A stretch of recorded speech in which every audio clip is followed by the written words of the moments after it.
इसलिए विकसित भारत के निर्माण के लिए इन तीनों स्तंभों का फिर से मजबूत होना बहुत आवश्यक है। और मुझे बहुत गर्व है कि अंग, बंग और कलिंग ने इस महाअभियान के लिए बीजेपी को चुन लिया है, एनडीए पर भरोसा किया है। साथियों, विकसित भारत के निर्माण का एक और महत्वपूर्ण पिलर भारत की नारी शक्ति है। नारी शक्ति अब विकसित भारत के निर्माण में तेजी से आगे बढ़ रही है। लेकिन नारी शक्ति की इस रफ्तार को कांग्रेस और उसके सहयोगियों ने कुछ दिन पहले रोकने का काम किया है। इन नारी विरोधी दलों ने संसद में नारी शक्ति वंदन संशोधन को पास नहीं होने दिया और इसलिए मैंने कुछ दिन पहले कहा भी था कि महिलाओं के आरक्षण का विरोध करने वाले ऐसे दलों को महिलाओं का आक्रोश झेलना पड़ेगा। आज कांग्रेस, टीएमसी और डीएमके को बहनों बेटियों ने सजा दी है।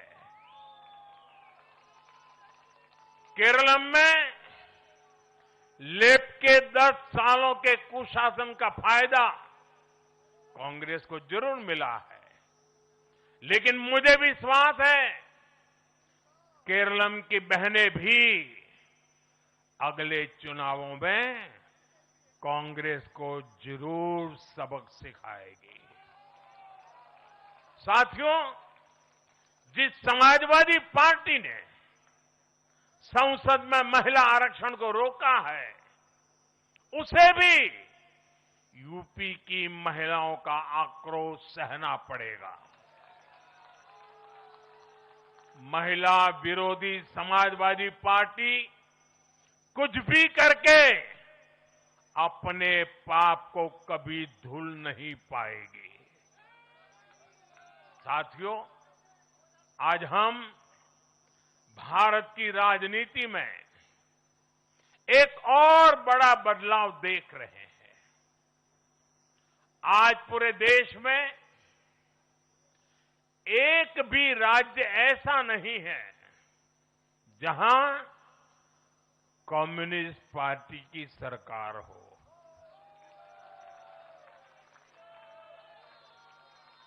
एक भी नहीं है। ये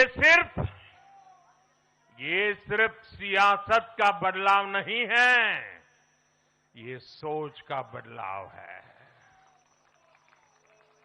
ये बताता है कि विकसित होता हुआ भारत किस दिशा में आगे बढ़ना चाहता है।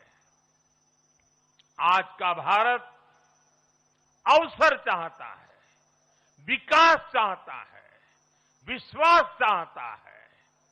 आज का भारत प्रगति चाहता है, स्थिरता चाहता है और आज का भारत ऐसी राजनीति चाहता है जो देश को आगे बढ़ाए।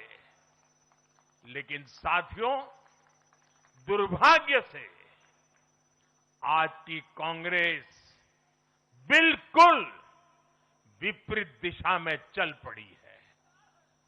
ऐसे समय में जब पूरा देश कम्युनिज्म से किनारा कर चुका है, कांग्रेस उसी विचारधारा को अपनाने में लगी है जिसे देश ने ठुकरा दिया है।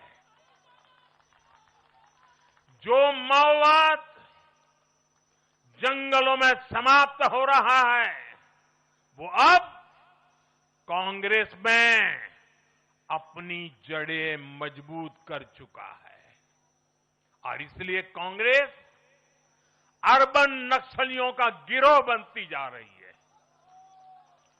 कांग्रेस को एक बात नहीं भूलनी चाहिए,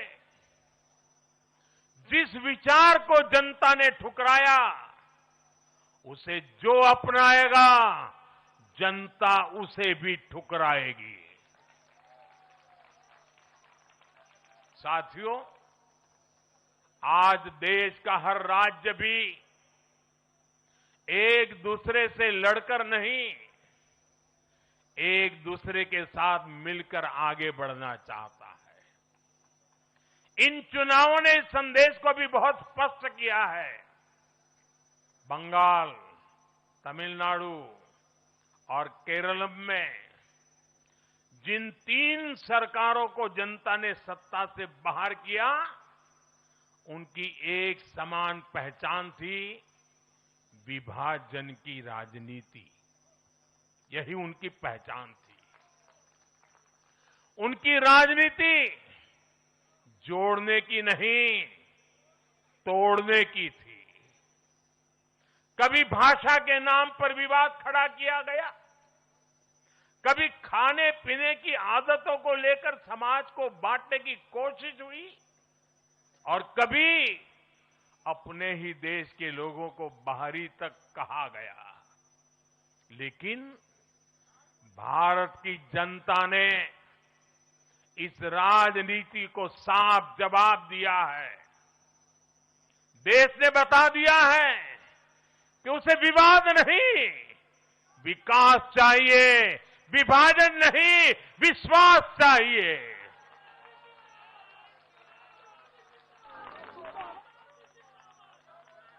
साथियों, आजादी के बाद कांग्रेस ने देश के करीब करीब हर राज्य में सरकारें बनाई। ये आजादी के आंदोलन का जो इमोशन था, उसका उनको लाभ मिला था, उसमें से उपजा हुआ जनादेश था। लेकिन जैसे जैसे आजादी के आंदोलन का इमोशन से आगे निकल करके देश धरातल के काम पर लौटा, वैसे वैसे कांग्रेस जनता का भरोसा खोती चली गई।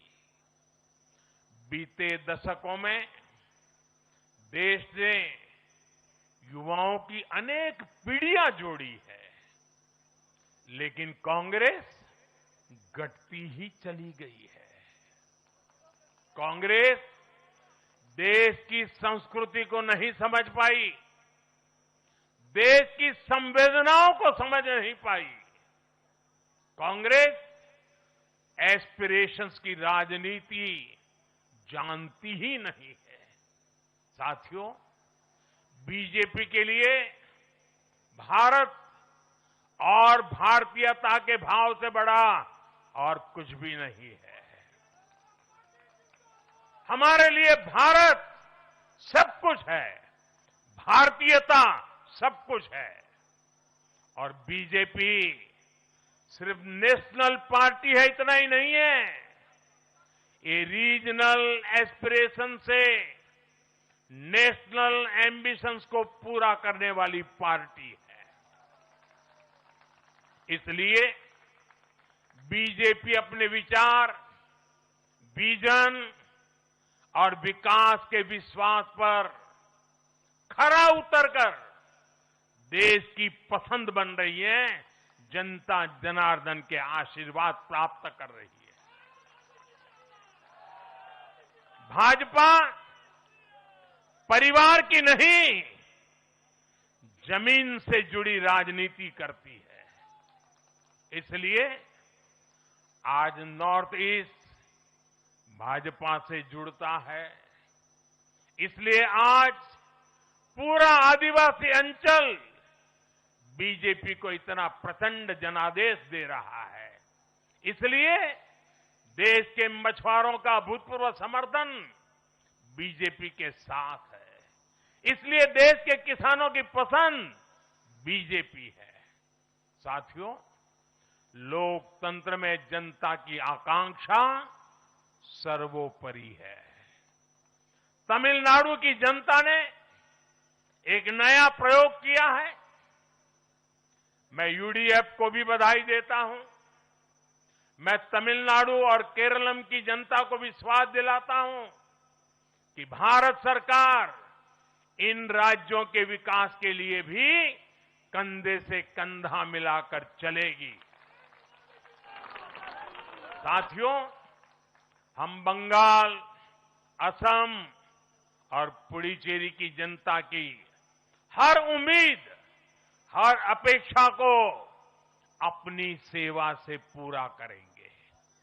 इसी विश्वास के साथ बंगाल, असम और पुडुचेरी में एक बार फिर से बीजेपी एनडीए को विजयी बनाने के लिए, लोकतंत्र को विजयी बनाने के लिए मैं सभी नागरिकों का, सभी मतदाताओं का और सभी देशवासियों का हृदय से आभार व्यक्त करता हूं और सर झुका करके उनका ऋण स्वीकार करता हूं। मेरे साथ बोलिए, भारत माता की, भारत माता की, भारत माता की, वंदे वंदे वंदे वंदे वंदे वंदे।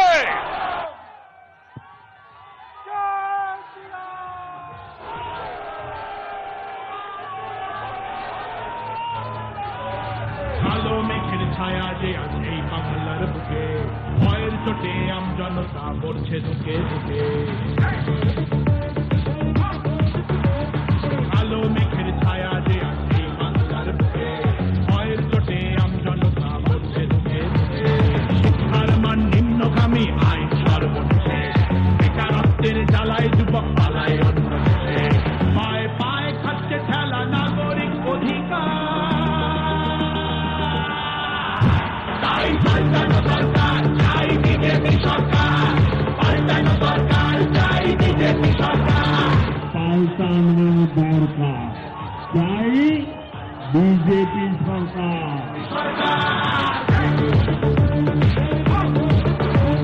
26,000 চাকরি গেল, যোগ্য পায় না বিচার, কয়লা বালি গরু মানুষ সবই হচ্ছে পাচার। হাটের তলায় লুকিয়ে রাখা কালো টাকার পাহাড়, প্রতিবাদ করলে বলে বিরোধী ধরে মার। সব দুঃখ ঘোচাতে হবে। सभी कार्यकर्ताओं से निवेदन है कि भोजन की व्यवस्था है।